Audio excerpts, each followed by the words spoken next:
Savoir et comprendre les plus récentes nouvelles qui nous touchent. Tout savoir en 24 minutes. Bienvenue à Tout savoir en 24 minutes. Bonjour Mario. Bonjour.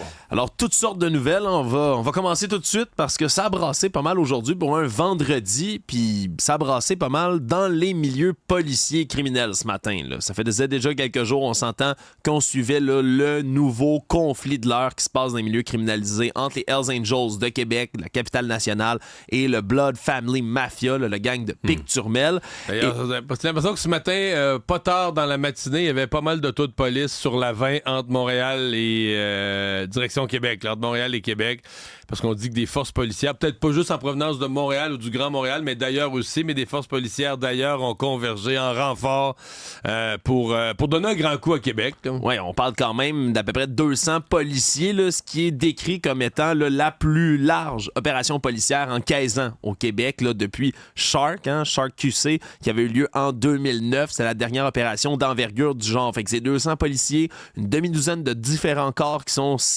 sollicités dans ce cas-ci. La Sûreté du Québec, le SPVM de Montréal s'est déplacé aussi, la Gendarmerie royale du Canada est en renfort. Puis on a eu toutes sortes de déclarations aussi aujourd'hui des policiers qui sont sortis en disant que ça va brasser, qu'il y a des arrestations qui ont été déjà commises, mais surtout, c'est un peu l'espèce de message pour rassurer la population. Ouais. J'attends pour voir là, jusqu'à demain. Je pense qu'il y a... tu sais, Shark, là, c'était vraiment... les policiers parlaient pas, là. Ils parlaient après. Parce qu'après, ils sont débarqués, là, de bonne heure le matin, puis c'était majeur. À un moment donné, on s'est réveillé, là, à dire, OK, mais là, les policiers, il y en a partout, puis les DL se faisaient arrêter dans tous les coins du Québec. Là, je trouve que la police parle beaucoup avant. Ce qui me fait dire, oui, il y aura certainement des arrestations. Là, il y a eu le dossier de Saint-Malachie, puis Montmagny, puis il y a des cas vraiment d'enlèvement, séquestration. Il va y avoir des arrestations, il n'y a pas de doute. Mais j'ai plus l'impression que c'est une opération visibilité. Mélange de faire sentir au public la police est là. Oui, un peu. Mais aussi beaucoup faire sentir aux criminels, là, non, là, ça peut plus être ça, là. Ouais, les orteils coupés, puis la prochaine étape peut pas être que vous vous entretirez, vous tirez des coups de feu d'un stationnement de... Parce que c'est ça qu'ils craignent, là, que tout ça ramène des règlements de compte, des répliques, puis les répliques, souvent, peuvent être des coups de feu qui sont parfois tirés dans des lieux publics. Donc, je pense que la police, c'est aussi faire capoter là, le crime organisé, dire là, vous vous sentez, vous faites la pluie et le beau temps, vous sentez que vous avez le terrain libre pour faire vos affaires. Ce sera plus le cas. Alors, je pense, parce que je trouve que les policiers parlent beaucoup. Ouais, ils médiatisent beaucoup leurs actions, alors que quand tu veux faire vraiment là, une action policière, ils font ça à 5-6 heures du matin. Quand les médias, on est informés, là, il est genre 7-8 heures. Puis là, c'est presque fini. Là, on se fait ça. Amener des caméras, mais les policiers sont déjà arrêtés. On veut pas avertir d'avance quand on va débarquer vraiment là, pour des frappes. Tu veux pas être accueilli, pas que les gens t'accueillent avec le fusil déjà en main. Donc, selon nos collègues du bureau d'enquête, en tout cas, puis ceux qui travaillent proche de ce dossier-là, il semble qu'il y a de la pression politique aussi qui a été mise là, dans les derniers jours pour qu'on règle là, la situation, pour qu'on aille faire une démonstration sur le terrain. Là. Ça aurait échaudé, si on veut, là, les gens du gouvernement Legault, entre autres, là, de voir autant là, d'actes de torture, d'enlèvement qui ont fait peur aux gens, là, franchement, dans les derniers jours. Donc, est-ce que c'est seulement de la visibilité? On a eu deux ou trois arrestations. C'est ça. Il va y avoir aussi des arrestations pour permettant de dire... Mais il peut pas y avoir d'arrestation. S'il y a eu vraiment des gestes, là, puis des prises d'otages, ni plus ni moins, des séquestrations, des tortures, il faut t'en ramasser quelques-uns. Mais tu sais, je m'attends pas à ce qu'il y ait 200. Parce que, surtout maintenant, si t'arrêtes des gens avec l'arrêt Jordan, à partir du moment où tu les arrêtes, tu les accuses, il faut que là, le compteur part pour les 30 mois. Il faut que tu aies déjà commencé à monter ta preuve. Donc, je pense plus, ça va être visibilité, message à la population rassurant, message aux criminels, on vous a à l'œil. Quelques arrestations dans les cas qui sont des gros cas là, qui ont été visibles. Tout savoir en 24 minutes. Hey, on peut respirer, Mario, être soulagé, enfin. Il n'y aura pas d'élection fédérale. Il n'y en aurait pas eu pareil, là. Non, tu penses pas? Ben non, personne ne veut d'élection. Le Bloc en veut pas, le NPD en veut pas, les libéraux en veulent pas. Ouais, mais là, de toute façon, la question se pose plus. elle se pose plus. Je disais ça bien évidemment avec un peu de sarcasme parce qu'on a enfin cette entente qui est reconduite en ce moment entre le Parti libéral qui est au pouvoir et le NPD, les néo-démocrates, qui permettent, je rappelle quand même, là, alors qu'on a un gouvernement minoritaire du côté de Justin Trudeau, qui permettent à ce gouvernement-là de continuer à rouler. Ben, comme s'il était majoritaire. Là. Donc, ouais. il y a la garantie qu'un des partis d'opposition, le NPD, va toujours voter avec lui. Là. Donc, les budgets, les votes cruciaux, le gouvernement est protégé. Là. Vont être appuyés tant qu'il y a une entente. Puis le cœur de l'entente, qu'est-ce que c'est? Bien, c'est des négociations par rapport à un projet d'assurance médicaments là, qui était vraiment demandé par le NPD depuis déjà un bon moment. Et là, c'était censé se faire à la fin de l'année passée. Ça avait été reconduit. Là, on avait jusqu'au 1er mars. Là. C'était ça qui était mis comme nouvelle date butoir pour s'entendre. Et là, ben, on s'est entendu. Donc là, on parle là, des premières informations là, d'une couverture des contraceptifs qui va avoir lieu dans un premier programme. Gratuit complètement d'un bout à l'autre du Canada pour tout le monde. Voilà. Puis là, après ça, on verra qu'est-ce que c'est comme contraceptif. Est-ce que c'est seulement la pilule, par exemple? Est-ce qu'on considère les condoms aussi? Est-ce qu'ils vont être remboursés par le fédéral? Ça va être à voir pour le reste. Là, je pense qu'on parle surtout de médicaments. Les médicaments pour traiter le diabète aussi qui vont commencer à être couverts. Et là, ben, c'est un système qu'on veut implanter là, à long terme, là, étape par étape, pour l'assurance médicaments. Mais évidemment, Mario, c'est un peu le jeu politique autour de ça. Là. Moins l'assurance médicaments, mais plus l'alliance qui est scrutée à la loupe en ce moment. Ouais, ben, c'est-à-dire que d'abord... J'ai beaucoup de choses à dire. Moi, je capote un peu sur le fait d'avoir un gouvernement qui a le fusil sur la tempe comme ça, le NPD qui disait là, l'année passée c'était l'assurance dentaire. Là. On déchirait l'entente, on n'a pas l'assurance dentaire. Là. Cette année, on déchire l'entente, on n'a pas l'assurance médicaments. Mais le résultat, c'est que le gouvernement crée des nouveaux programmes sociaux qui chacun coûtent des 10 milliards et plus. Ouais, c'est des fortunes. Mais de l'argent qu'on n'a pas, le Canada a déjà un déficit majeur. Donc, ça veut dire que c'est 100%. En fait, tu mets des nouveaux programmes sociaux, 100% financés par de l'argent emprunté, qui coûte des fortunes pour des générations à venir. Puis, à la limite, tu pourrais dire, regarde, on décide de le faire, on a bien étudié la question, puis on va faire l'assurance dentaire. Dans 5 ans, on amorcera l'assurance médicaments. Mais là, c'est pas ça. L'assurance dentaire est même pas implantée. On est en phase d'implantation que déjà, on dit, on y va avec l'assurance médicaments parce que le gouvernement agit sous la menace, là. Oui. Le gouvernement est faible, il agit sous la menace. Est-ce que c'est une façon raisonnable de gérer des finances publiques? Non. Deuxièmement, là, je viens de parler de gestion de finances publiques. Sur l'image politique, je comprends, je suis pas fou, je comprends que Justin Trudeau, avec les sondages qu'il y a, veut pas d'élection. Mais il me semble qu'il a l'air faible. Je sais pas, l'image que ça donne de voir le premier ministre du Canada, tu sais, qui est obligé, là, qui marche au pas, là... c'est Jack Metzing qui dit tourne à gauche, tourne à droite, là, puis lui, ben, il suit ça. Là, pis... Il y a plein d'autres enjeux qui sont préoccupants. Puis là, t'as le coût de la vie, t'as la crise du logement, t'as toutes sortes de problèmes là, en ce moment. Là, Justin Trudeau, il répond. Faut qu'il négocie cette semaine, là, son gros dossier, c'est de négocier avec Jack Metzing. Puis c'est Jack Metzing, c'est le NPD qui décide de ce que Justin Trudeau va faire. Moi, je trouve qu'il a l'air faible là-dedans. Je trouve que, tu sais, mettons, prenons un autre scénario, il avait dit cette semaine au NPD, là, regarde, là, on vient de créer l'assurance dentaire, ça coûte cher, on n'a plus d'argent pour un autre programme, on verra un peu plus tard, puis salut, puis l'entendre, mais si tu veux déchirer, déchire-le, puis allume-toi un feu de foyer avec. Donc, appeler le bluff, dans le fond. Là. Appeler le bluff, puis se tenir debout, dire, c'est moi qui est le premier ministre, moi j'ai regardé ça, les finances du Canada, puis c'est tout. Même moi, là, ça m'aurait secoué, j'aurais dit, waouh, voilà un premier ministre, voilà que... Là... Ça a-tu pas l'air d'un premier ministre, là, quelqu'un qui se fait traîner vers l'autre parti dans l'obligation de dépenser des dizaines de milliards contre son gré? Eh, monsieur. Tout savoir en 24 minutes. Et parlant d'argent, on a eu aujourd'hui finalement l'entente de principe acceptée du côté du Front commun, puis tu sais, 420 000 travailleurs ici au Québec. Entente qui était acceptée à 74,8 %, donc quand même plus haut là, que ce qu'on avait eu par exemple pour la FAE et autres. Mais là, c'est entendu, c'est fait, on s'est réjouis d'une part et de l'autre aujourd'hui. Mais du côté des syndicats, Mario, on dit que c'est une page de tournée, mais qu'il y a encore tellement de travail à faire. Oui, mais on se prépare déjà pour la suite. Faut toujours garder l'élastique tendu pour avoir d'autres choses dans pas trop longtemps. Mais non, c'était correct. C'était une conférence de presse bien faite. Ce qui m'a quand même frappé, c'est que autant les enseignants s'étaient dit comme vexés là, que François Legault laissait entendre que s'il y avait un déficit, c'était de leur faute. On leur mettait ça sur le dos. On dit que le Front commun, ils ont l'air à bien vivre avec ça. Même, je pense que c'est le président, le porte-parole de la CSN, le négociateur, lui, il a dit, écoute, là, nous autres, là, on a fait plier le gouvernement, il a fait cracher 2 fois ce qu'il avait prévu mettre au départ, puis tout ça, c'est des gains très importants pour le... Fait que, tu sais, il avait l'air à dire, ben là, qu'il passe au budget, puis qu'il dise c'est de notre faute, puis tant pis, nous, on est allé chercher ça pour nos membres, puis on est bien contents. Ça avait l'air pleinement assumé. Mais pour le reste, tu sais, il n'y avait pas d'exagération. C'est une conférence de presse. Au Front commun, moi, je pense qu'ils sont morts de rire au Front commun, parce que dans le fond, ils ont fait, comparé à la FAE, qui a fait 20 quelques journées de grève, eux, ils ont fait en tout et partout 9 journées de grève. Une bonne partie pas tous leurs membres, mais une bonne partie de leurs membres avaient des fonds de grève et qui ont été compensés, pas tout perdu. Oui. Ils ont été compensés un peu pour les journées de grève. 9 journées de grève, ils arrivent avec cette convention-là. Moi, je pense qu'ils sont bien contents.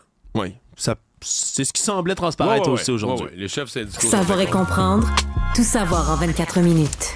On a aussi dans le dossier des nombreuses distractions qui viennent frapper la CAQ. Puis si j'utilise le terme distraction, c'est évidemment parce que François Legault lui-même a utilisé ça en début de session parlementaire, Mario. Hein? Pas de distraction cette fois-ci.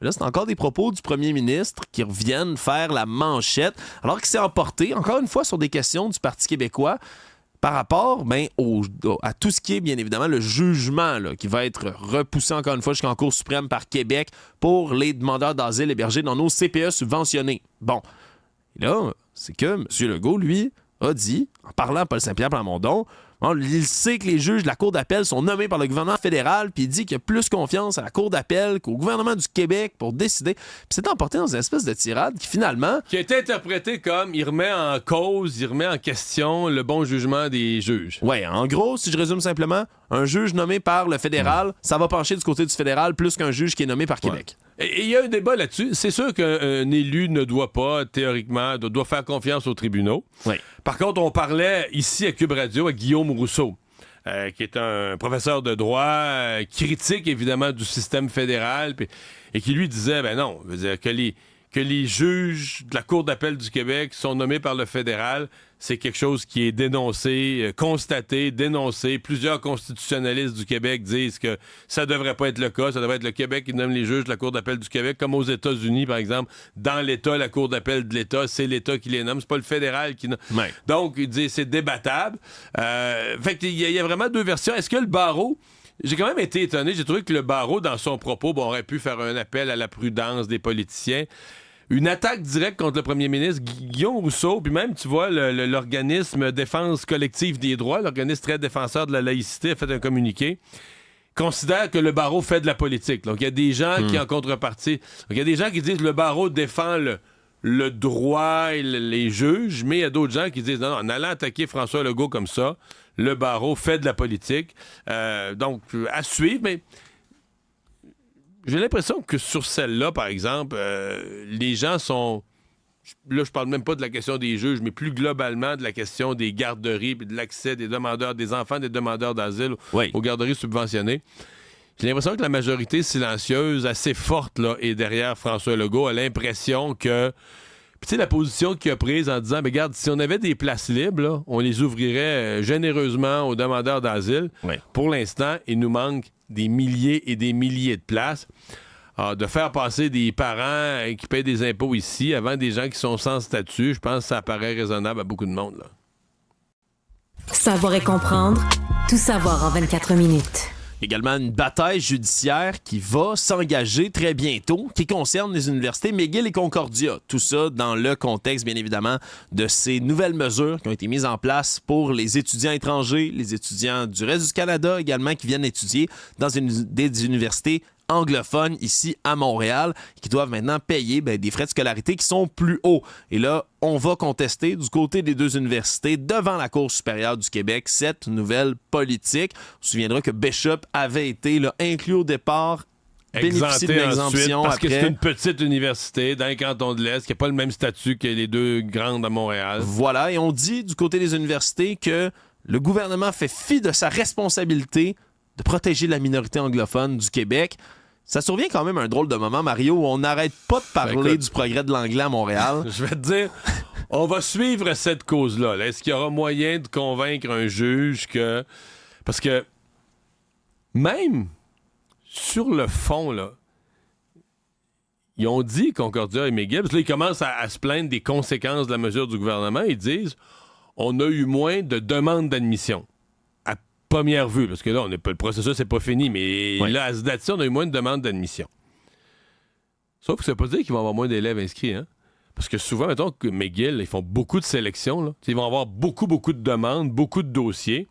Donc, ils vont dire, on prend juste ceux qui ont une cote R ou qui ont des notes en haut parce qu'ils ont les moyens. Ils ont tellement de demandes qu'ils ont les moyens de faire du tri. Là. Oui. Alors, peut-être qu'ils vont être obligés de descendre un petit peu plus bas dans les notes, d'aller chercher une tranche d'étudiants de plus. Oui. Mais de là à dire qu'il y a de leurs bancs qui vont rester vides, là, qu'il n'y aura pas de demandeurs du tout, on n'est pas du tout là à l'heure actuelle. Là. Pas en tout.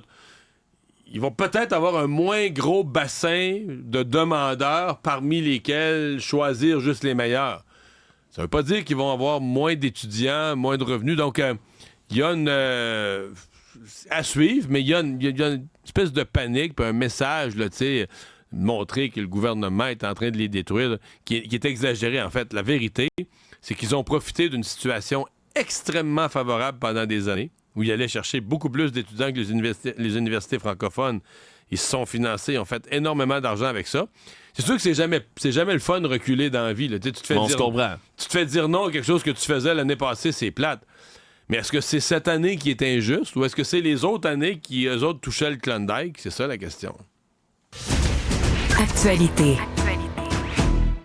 Nouvelle qui suivait un problème qui avait été dénoncé dans une municipalité des Laurentides. Je rappelle, à Rivière-Rouge, on était menacé de perdre le service de l'urgence de l'hôpital de Rivière-Rouge qui devait plus rouler 24 heures sur 24. Et là, la petite municipalité s'est saisie des tribunaux pour tenter de faire invalider tout ça. Et c'est chose faite depuis ce matin, la Cour d'appel du Québec qui a décidé d'ordonner que l'urgence de Rivière-Rouge va rester ouverte 24 heures sur 24. Une grosse décision quand même. Le tribunal qui ordonne au gouvernement de garder ouverte une urgence. Oui. Puis j'ai eu le plaisir de m'entretenir avec l'avocat Carl-Éric Terrien un peu plus tôt lorsque je remplaçais notre collègue Yasmine Abdel-Fadel. Puis c'est quand même quelque chose qui pourrait faire jurisprudence dans le sens où il y a peut-être d'autres petites municipalités au Québec qui ont des hôpitaux, qui perdent des services, mais qui pourraient poursuivre, ni plus ni moins, pour essayer de les garder, Mario. Ouais. Faudra voir, parce que, tu sais, le tribunal, là, lui, c'est pas lui qui paye, c'est pas lui qui organise les services. Ce que le gouvernement avait proposé, ou le CIS local avait proposé la fermeture de certains services en disant on manque de monde, faut regrouper nos effectifs la nuit. Je sais que les gens à Rivière-Rouge, eux plaident la distance. Parce que pour les gens moins familiers, on est dans l'ouest des Laurentides. Là. Donc, tu montes la 117, Sainte-Agathe, vers Mont-Laurier, puis tout ça. Mais là, Rivière-Rouge, tu t'éloignes vers l'ouest. Dans le fond, vers l'Outaouais, d'une certaine façon. Puis donc, les hôpitaux les plus proches, c'est 55 minutes. C'est Mont-Laurier. Ouais, Mont-Laurier, c'est comme 55 minutes. Sainte-Agathe, 50 minutes, ou l'inverse. Là, mais il n'y a pas de proche. Là. Les deux, c'est une bonne distance. Donc, eux, cette urgence-là, la nuit, c'était très pratique à avoir. À voir. Est-ce que... Puis, c'est toujours quand même des décisions temporaires. C'est comme si le tribunal prend une décision en attendant... Mais est-ce que le gouvernement va vraiment reculer? Est-ce que le 6, en fait, c'est plus le 6, va vraiment reculer? Est-ce qu'on va trouver une solution à long terme pour garder ouverte cette urgence-là ou est-ce qu'on va finir quand même par la fermer? C'est ça qui va être surveillé dans les jours à venir. Économie.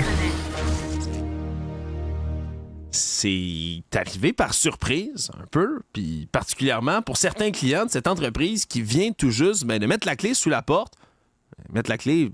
littéralement. Ouais, de force, pas de gré. Là. Ouais, on parle de Lynx Air, qui est un transporteur aérien à très bas prix, qui avait déjà annoncé là, que ses derniers vols vont décoller dimanche soir, mais là, semble-t-il qu'aujourd'hui, du côté de l'aéroport Montréal-Trudeau, tous les vols étaient déjà annulés. Puis même l'aéroport de Montréal sont sortis en disant que sans aucun préavis, du côté de Lynx Air, on a cessé toute opération. Et là, c'est quand même une situation préoccupante. Ouais, mais je me pose la question, parce que là...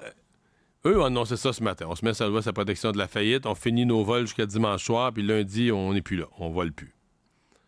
Mais quand tu annonces ça, là, une fois que tu dis ça publiquement, je veux dire, mettons que tu as un avion qui n'a pas de carburant dedans. Est-ce que la compagnie de carburant va te faire le plein? C'est une bonne question. Moi, si Alexandre, tu rentres au restaurant et tu dis, moi, j'ai pas un sou. Je suis en faillite. Je vais prendre tout ce qu'il y a sur le menu. Ouais. Peut-être qu'elle ne servira pas. Ils vont dire voulez-vous payer d'avance? Non, mais pour vrai. Non, c'est bien dit. T'as une compagnie. Fait que là, moi, je donne le carburant. C'est l'exemple simple et niaiseux qui me passe par la tête, mais ça pourrait être plein d'autres affaires là, que tu dis OK, ce que je veux dire, c'est que ça devient difficile d'opérer. d'enclencher.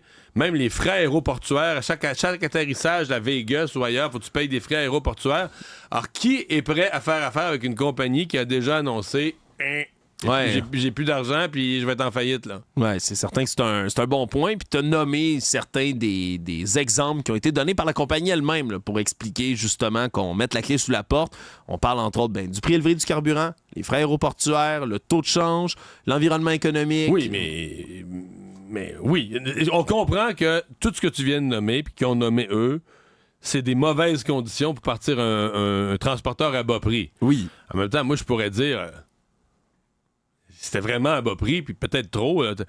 Moi, je peux m'ouvrir demain un commerce puis dire, moi, là, je vais battre Colgate Palmolive sur le dentifrice. Je vais te sortir un dentifrice, je vais le mettre à 1 pièce ces tablettes. Mais je veux dire, tu comprends? Si je me méfierais d'un dentifrice. Non, mais c'est parce que c'est pas ça. C'est que si je perds 2 pièces par tube, tu sais, je veux dire, je vais obtenir un prêt de la banque, puis quand le prêt va être rendu à 0, je vais déclarer faillite. C'est un peu ça. Tu coupes les prix. Là, c'est ça. Si t'as magasiné récemment des vols, là, quand t'arrivais sur eux, tu dis, ben voyons, c'est donc bien pas cher, ça a fait couper les prix. Mais, bon, eux disent que c'est vraiment, là, ils ont eu de problèmes, leur modèle d'affaires était bon, ils ont manqué de crédit, mais on est obligé de constater qu'ils ont fait une offre à très, très, très bas prix, mais que c'était pas assez pour survivre. Le Monde. Nouvelle aux États-Unis qui a retenu pas mal d'attention parce qu'on parle déjà depuis un petit moment, Mario, dans l'actualité, évidemment, de l'accès aux sites porno, par exemple, pour les jeunes. Il y a un projet qui est en train de se mettre en branle pour être capable de vérifier l'âge, par exemple, des gens qui rentrent sur les sites. Mais aux États-Unis, il y a beaucoup aussi en ce moment d'attention qui est mise sur les réseaux sociaux en tant que tel, puis des problèmes que ça peut développer chez les jeunes. On parle évidemment là, de tout ce qui est apparence corporelle, dépression, anxiété. Et là, en Floride, est déposé un projet de loi hier soir qui pourrait interdire l'utilisation des réseaux sociaux pour tous les jeunes de 16 ans et moins. Et là, il faut comprendre que ça devient une bataille. Même quand Facebook était interdit aux jeunes, là, ils mettaient toute une fausse date de naissance puis se créaient un compte. Oui, puis là, on veut aller avec des mesures supplémentaires pour prouver son âge, un peu comme dans le dossier de la porno. C'est exactement ce que j'ai discuté encore une fois aujourd'hui avec Nina Duc, qui est une professionnelle. Elle, à l'université, elle enseigne le comportement numérique des adolescents. Puis on revient toujours à la même conclusion, Mario, quand on essaie de réglementer pour les jeunes. Si vous dites à un ado qui peut pas faire quelque chose, il va tout faire pour y arriver. Il va tout faire pour y arriver, puis mon Dieu, qu'ils vont être créatifs pour être capables de s'approprier les réseaux sociaux par la suite. Donc, c'est très controversé, puis même à ce point-ci, là, le gouverneur Ron DeSantis de la Floride, qui a pourtant signé toutes sortes d'interdictions pour plein d'affaires dans les dernières années, même lui est frileux parce que, quelque part... Il voit pas le comment, là. Mais il voit pas le comment, puis surtout, on est aux États-Unis, là. Le premier amendement... Ça défend la liberté d'expression des jeunes aussi. C'est pas parce que t'as pas 18 ans que t'as pas accès à ta liberté d'expression. Et un petit 30 secondes sur la chasse au trésor. Et on va en reparler un peu plus tard à l'épisode Mario, mais en Colombie, là, c'est le rêve de tout chasseur d'épave, un galion espagnol, un des plus gros de la flotte qui a été coulé en 1708, qui serait rempli, ce galion-là, d'or, de pierres précieuses, tu sais, les trésors de tout ce qu'il y avait dans les colonies espagnoles qui étaient ramenés jusqu'au roi Philippe V d'Espagne. Mais là, on a non seulement trouvé l'épave, elle est gardée dans un lieu secret et on veut commencer à extraire l'or et les pierreries qu'il y aurait dedans. Vraiment, moi, ça m'emballe tellement des histoires de comme le trésor de Rackham le Rouge. C'est un peu comme le trésor de Rackham. On pourrait se faire un petit sous-marin en forme de requin. Je vais aller tout de suite regarder les soumissions. Peut-être que là, le nôtre va être un beau cube radio là, sur un dauphin, peut-être. C'est à voir. Il va être retenu. Résumer l'actualité en 24 minutes, c'est mission accomplie.